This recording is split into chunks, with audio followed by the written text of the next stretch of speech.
कराची में लॉकडाउन की वापसी। 1 घंटे बाद मुतअद्दिद यूसीज में मुकम्मल लॉकडाउन शुरू हो जाएगा। शाम 7 बजे से मुतल्लिका यूसीज में आज़ादाना नक्लो हरकत पर पाबंदी होगी। तमाम 6 अजला में कोरोना के ज्यादा केसेस वाले इलाकों में 2 जुलाई तक लॉकडाउन का नोटिफिकेशन जारी। तिजारती सरगर्मियों पर पाबंदी होगी। खाने पीने के सामान की दुकानें और मेडिकल स्टोर्स शाम 7 बजे तक खोले जा सकेंगे। घर से एक फर्द को सामान की खरीदारी की इजाज़त होगी। मास्क लाना लाजमी होगा।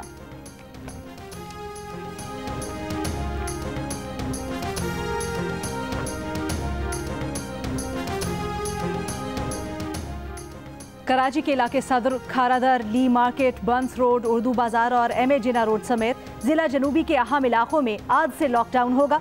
जिला शर्की में बहादराबाद, मोहम्मद अली सोसाइटी, तारिक रोड, ईसा नगरी, सफूरा गोट, गुलशन इकबाल के मुख्तलिफ ब्लॉक्स, गुलिस्तान जौहर ब्लॉक 2 और 13, 3 हट्टी और सोल्जर बाजार भी बंद होंगे। Qayyumabad, Landhi 36B, Qaidabad, Gulshan Hadeed, model colony, Al Falah, Malir halt, Gulshan Memar, Gulberg और नॉर्थ कराची के बाज़ इलाके भी लॉकडाउन की फहरिस्त में शामिल।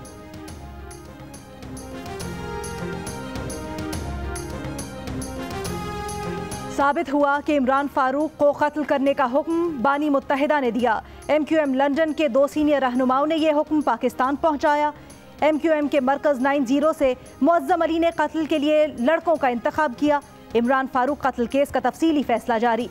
बानी MQM समेत 4 इश्तिहारी मुल्ज़िमान के दायमी वारंट गिरफ्तारी जारी कर दिए गए। इमरान फारूक के कत्ल केस के तीनों मुल्ज़िमान को उम्र कैद की सज़ा सुना दी गई। इस्लामाबाद में इंसदाद दहशतगर्दी की अदालत ने खालिद शमीम, मोहसिन अली और मुअज़्ज़म अली को सज़ा सुनाई।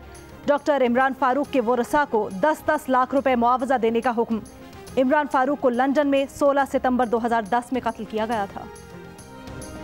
डॉक्टर इमरान फारूक की बेवा शुमाइला फारूक ने कहा है कि 2 चीज़ें बहुत ताकतवर हैं, सब्र और वक्त। शुरू से अल्लाह पर यकीन था, जो भी फैसला हुआ बेहतर है।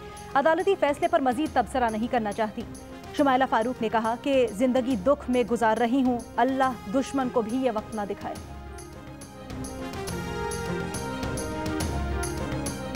जस्टिस काजी फायजीसा केस में उनकी अहलिया ने बयान रिकॉर्ड करवा दिया। वीडियो लिंक पर बयान में सेरेना किरियाकोसो ने कहा कि वो स्पेनिश है, उनके पास स्पेनिश पासपोर्ट है। वो 2018 में जमा करवाए गए टैक्स रिटर्न्स में तीनों मुतल्लिका प्रॉपर्टीज़ का जिक्र कर चुकी हैं जिन पर बात हो रही है। पहली प्रॉपर्टी 2004 में उन्होंने अपने नाम पर खरीदी। 2013 में 2,43,000 पाउंड की प्रॉपर्टी खरीदी। वो पाकिस्तान और बरतानिया दोनों मुल्कों में टैक्स अदा करती हैं।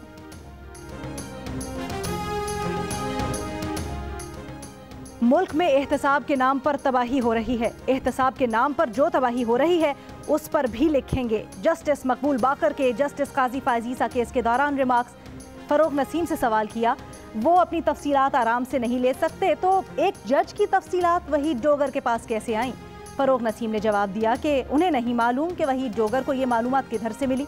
जस्टिस याहिया अफरीदी ने कहा, इशू ये है कि कब हुकूमत ने गोशवारे मांगे। फरोग नसीम बोले, उन्होंने किसी से गोशवारे नहीं मंगवाए। एसेट रिकवरी यूनिट ने मामला FBR को भेजा। जस्टिस याहिया अफरीदी बोले, एसेट रिकवरी यूनिट विफाकी हुकूमत कैसे हो गई? उसने FBR से टैक्स से मुतल्लिक सवाल कैसे किया? जस्टिस मंसूर अली शाह ने रिमार्क्स दिए कि ARU किसी शहरी को कानून के बगैर कैसे टच कर सकता है।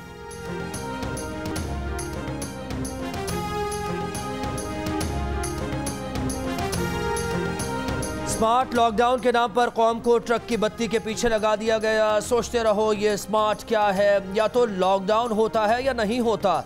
वज़ीर आला सिंध मुराद अली शाह ने तोपों का रुख वफाकी हुकूमत की तरफ कर लिया। कहा, NFC अवार्ड में कोई खराबी नहीं, NFC में टैक्स चोरी को न रोकना खराबी है।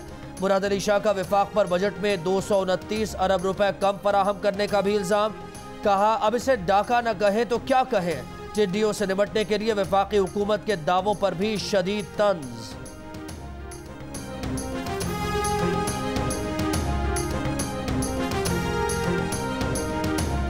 वबा पर पहले दिन से आपने सियासत शुरू की और आज भी कर रहे हैं।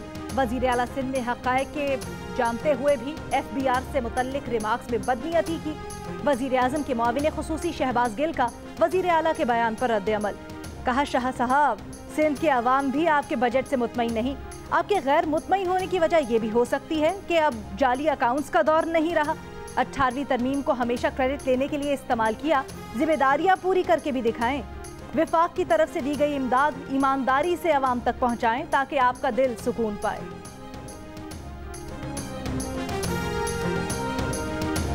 वज़ीर आज़म ने पेट्रोल के मसनूई बहरान में मुलव्वस अफराद के खिलाफ कार्रवाई का हुक्म दे दिया। वज़ीर आज़म इमरान खान की मुलव्वस कंपनीज के लाइसेंस मुअत्तल और मनसूख करने की हिदायत, ज़ख़ीरा शुदा पेट्रोल मार्केट में सप्लाई करने का हुक्म।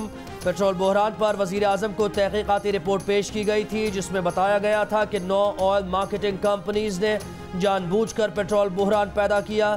स्टोरेज में पेट्रोल होने के बावजूद 1 जून से पेट्रोल की सप्लाई महदूद की गई।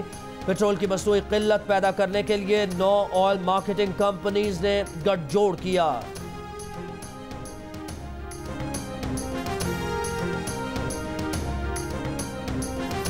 जो बजट इस हुकूमत ने पेश किया है उसका खुलासा ये है कि झूठ चलाओ, गरीब रुलाओ, माफिया हंसाओ, IMF भुगताओ और डंग टपाओ। ये हुकूमत अज माफिया, मनजानिब माफिया, बराए माफिया है। This is government of the mafia, by the mafia, for the mafia, जिसकी सबसे बड़ी मिसाल चीनी का स्कैंडल है। माफिया की हुकूमत, माफिया के जरिए, माफिया के लिए। नून लीग के खुर्रम दस्तगीर का कौमी असम्बली में हुकूमत पर वार। कहा, हुकूमत गरीब मुकाओ, IMF बुलाओ, माफिया बढ़ाओ और डंग टपाओ पॉलिसी पर गामजन है। हुकूमत की अपनी पॉलिसियां नाकाम हो गई और जाहिल अवाम को कहा जा रहा है। हुकूमत को अपना टारगेट पूरा करने के लिए कितनी जानें चाहिए?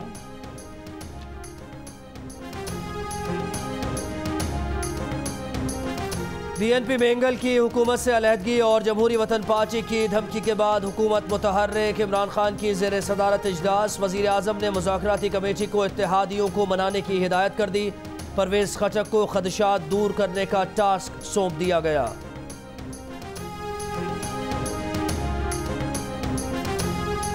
इमरान खान की निजी दौरा था सूबा सिंध का, इसलिए कि वो कुछ दोस्तों से मिल रहे थे कि एक सियासी लीडर का निजी दौरा था। निजी दौरे में तो बिल्कुल उन्होंने सही किया, मुझे नहीं बुलाया।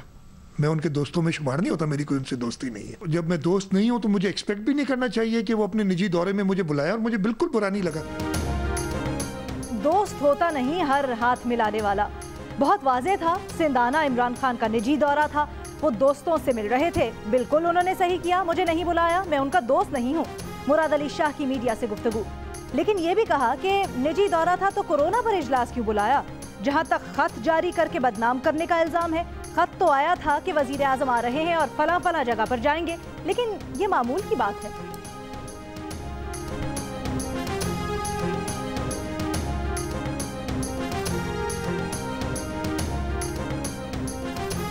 वज़ीर आज़म रिलीफ फंड में सिंध का हिस्सा 22% से बढ़ाकर 31% कर दिया गया। ये फैसला मौसूल दरखास्तों के तनासुब से किया गया है। अब सिंध के लिए 60 अरब रुपए मुख्तस कर दिए गए। वज़ीर आज़म की मुआविन खुसूसी सानिया निश्तर का बयान। कहा, सिंध भर में 50 लाख से ज़ायद मुस्तहिक ख़ानदान एहसास इमदाद हासिल कर सकेंगे। सिंध का हिस्सा बढ़ाने का इक़दाम सियासत से बालातर है।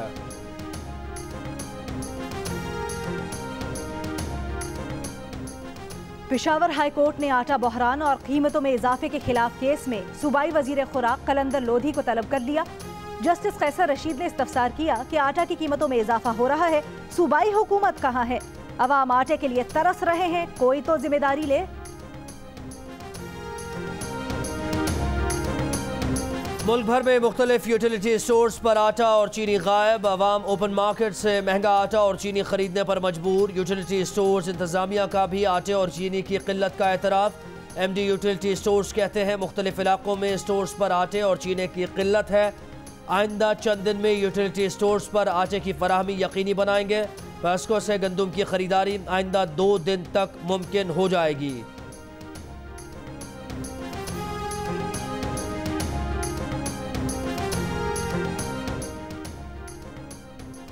मुल्क में कोरोना ने एक दिन में मजीद 118 जानें ले ली। इंतकाल करने वालों की तादाद 3093 हो गई।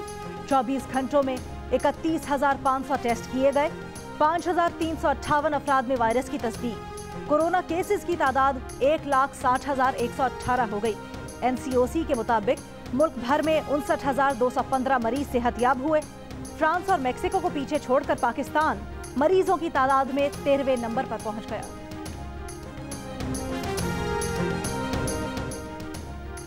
नैब ने 141 अरब रुपए से जायद की रिकवरी की। नैब की कामयाबी की शरह 68.8% रही। चेयरमैन नैब ने इदारे की सालाना कारकर्दगी रिपोर्ट सदर मुमलिकत को पेश कर दी। सदर मुमलिकत का नैब की कारकर्दगी पर इत्मीनान का इजहार। कहा, नैब को माशरे से बदउनवानी खत्म करने के लिए मजीद मजबूत करने की जरूरत है। अमरीकी शहरी सिंथिया रिशी ने अपने खिलाफ मुकदमे के इंदराज का हुक्म इस्लामाबाद हाई कोर्ट में चैलेंज कर दिया। दरखास्त में मौक़िफ़ इख्तियार किया कि उन्होंने कोई जुर्म नहीं किया। FIA को उनके खिलाफ मुकदमा दर्ज करने से रोका जाए। एडिशनल सेशन जज ने सिंथिया रिशी के खिलाफ FIA को मुकदमा दर्ज करने का हुक्म दिया था। सिंथिया रिशी ने पीपल्स पार्टी के अहम रहनुमाओं पर ज्यादती और हिरासा करने के इल्जामात लगाए थे।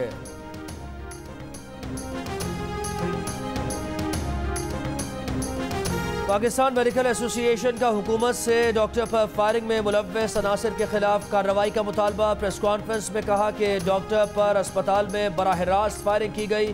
डॉक्टर्स को सिक्योरिटी फराहम न की गई तो हम भी लॉकडाउन करेंगे। फायरिंग के मजीद वाक़यात हुए तो OPDs बंद कर देंगे।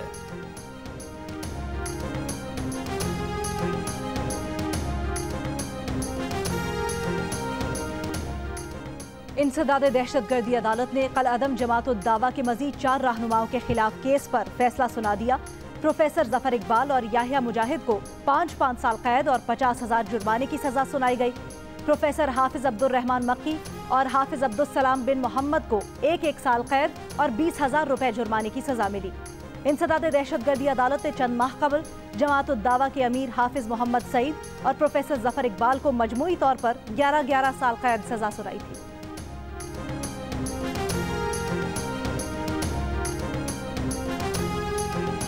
Chairman CPEC authority Asim Salim Bajwa का कहना है कि चीनी कंपनी से नए मुआहदे से पाकिस्तान में सनतों को फ़रोग मिलेगा, नई सरमायाकारी आएगी, पाकिस्तान और खित्ते के लिए खुशहाली आएगी। टेक्सला में मुआहदे की तकरीब से खिताब में उनका कहना था कि सीपैक फ़ेज़ 1 के मुआहदों को तेज़ी से मुकम्मल किया जा रहा है।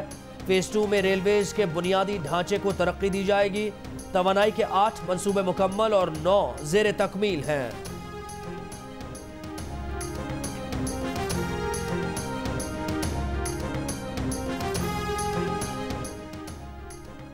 विफाकी वजीर इंसानी हुकूक शीरी मजारी ने कहा है कि भारत 184 वोट लेकर सलामती काउंसिल का गैर मुस्तकिल रुकन मुंतखब हो गया। आयरलैंड, मेक्सिको, नॉर्वे ने भी अपनी नशिस्तें जीत ली। पाकिस्तान के लिए सवाल है कि पाकिस्तान ने सलामती काउंसिल में भारत के मुकाबले में खित्ते से किसी और को मुकाबला यकीनी क्यों नहीं बनाया। अफ्रीका की सीट तक पर मुकाबला हुआ। पाकिस्तान भारत की बहुत पहले की गई नामजदगी पर राजी क्यों कर हुआ। भारत ने एक तरफ मकबूजा कश्मीर पर गैर कानूनी कब्जा कर रखा है। भारत पाकिस्तान पर आए दिन हमले कर रहा है। भारत ने चीन और नेपाल के साथ तनाज़ात छेड़ रखे हैं। ऐसी सूरत हाल में भारत को बिला मुकाबला जीतने देना, इसके इक़दामात को कानूनी हैसियत देना है।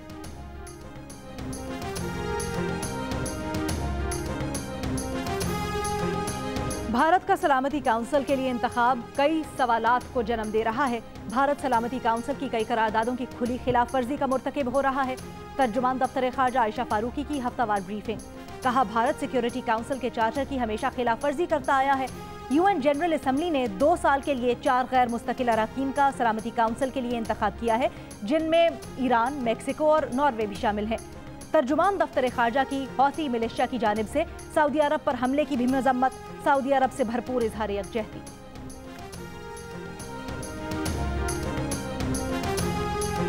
एडिटर इन चीफ जंग और जियो ग्रुप मीर शकीलुर रहमान 97 रोज से कैद में। 34 साल पुराने प्रॉपर्टी के लेन देन के मामले पर अभी तक कोई केस रजिस्टर न किया जा सका। मीर शकीलुर रहमान की गिरफ्तारी, रोजनामा जंग, द न्यूज और जियो TV बंद करने की कोशिशों के खिलाफ मुख्तलिफ शहरों में एहतजाज।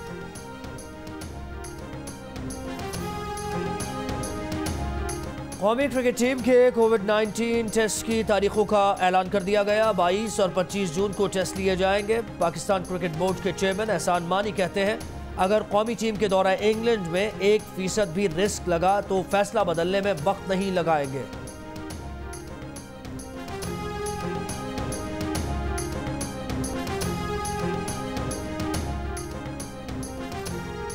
सोने की फी तोला कीमत में 700 रुपए का इजाफा। 1 तोला सोना 99,300 रुपए का हो गया।